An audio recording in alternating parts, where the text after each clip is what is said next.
আপনাদের মাধ্যমে আমি সকলকেই আমার পরিবহন দপ্তরের পক্ষ থেকে এবং আমার হৃদয়ের অন্তঃস্থল থেকে কৃতজ্ঞতা অভিনন্দন জানাচ্ছি। এখানে আজকে আমরা সবাই মিলিত হয়েছি, যারা বাসের মালিক, চালক, অটোরিক্সা,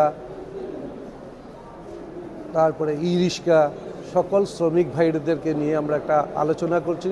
সেই আলোচনা চক্রের হচ্ছে ন্যাশনাল রুট সেফটি মান্থ 2026।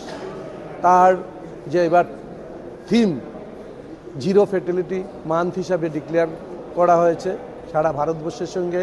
আমাদের রাজ্যেও আমরা সেটা বিভিন্ন মোটর স্ট্যান্ড, স্কুল, কলেজ, ব্লকে আমরা এরকম সেমিনার করছি, করে মানুষকে আরও সচেতনতা বাড়ানোর জন্য চেষ্টা করছি যাতে রাজ্যে দুর্ঘটনা মুক্ত থাকে। আমাদের রাজ্যে গত বছরে 578টা সড়ক দুর্ঘটনা ঘটেছে। তাতে আমরা 213 জনের প্রাণ অসময়ে চলে গেছে, 622 জন গুরুতরভাবে আঘাতপ্রাপ্ত হয়েছেন। এই যে অসময়ে প্রাণ চলে যাওয়া, তার জন্য আমরা শ্রমিক ভাইদেরকে আমরা সচেতনতা করেছি, গাড়ি কিভাবে চালাবেন, ওভারটেক না করা, মোবাইল ফোন চালিয়ে কথা না বলা, নেশাগ্র অবস্থায় যাতে গাড়ি না চালান, রাস্তার মধ্যে যখনই গাড়ি চালাবেন তখন যাতে ওনারা রাস্তার পাশে যে সিম্বলগুলি আছে এগুলি ফলো করে চালান, স্কুল, কলেজ, ইউনিভার্সিটি ওভারটেক না করেন, টার্নিংয়ের মধ্যে যাতে ওভারটেক না করেন, রাস্তাতে যখনই গাড়ি দাঁড়া করাবেন তখন যাতে ব্ল্যাক টপটা ছেড়ে যতটুকু পারা যায় শোল্ডার ব্যবহার করবেন।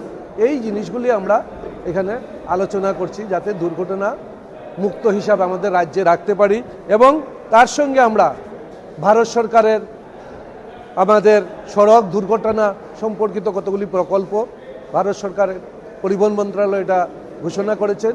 আমাদের রাজ্যেও রাহাবীর প্রকল্প, সেই রাহাবীর যদি কোনো আহত অবস্থায় দুর্ঘটনাগ্রস্ত কোনো ব্যক্তিকে হসপিটালে পৌঁছে দেন তাহলে 25,000 টাকা করে পুরস্কৃত করা হয় এবং প্রশংসাপত্র দেওয়া হয়। আমাদের রাজ্যে এই কিছুদিন আগে আমরা 8 জনকে দিয়েছি বিভিন্ন জেলার থেকে, যারা দুর্ঘটনাগ্রস্ত হওয়া ব্যক্তিকে সঠিক সময়ে হসপিটালে পৌঁছে দিয়েছেন। এবং আমাদের রাজ্য থেকে ভারত সরকার কর্তৃক প্রশংসাপত্র এবং পুরস্কার দিয়েছেন একজন আমাদের নাগরিক ত্রিপুরা রাজ্যের। আমরা গর্বিত যে যারা দুর্ঘটনায় এখন সকল স্তরের লোক এগিয়ে আসছেন। তাছাড়াও আমরা হিট অ্যান্ড রান, যদি কোনো দুর্ঘটনায় কোনো লোক প্রাণ হারান তাহলে ওনাকে 2 লক্ষ টাকা করে দেওয়া হচ্ছে এবং যারা ইনজুর্ড হচ্ছেন তাদেরকে 50,000 টাকা করে দেওয়া হচ্ছে।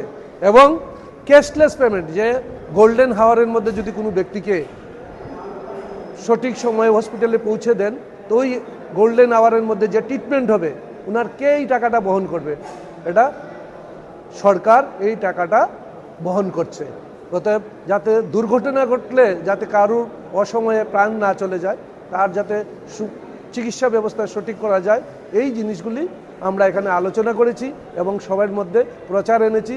এবং আমরা বলেছি যে গাড়ির কাগজপত্র যাতে সঠিকভাবে মেনটেন করে এবং গাড়ির যে আনফিট গাড়িগুলিকে রাস্তায় না চালানোর জন্য আমরা সকলকে অনুরোধ করছি।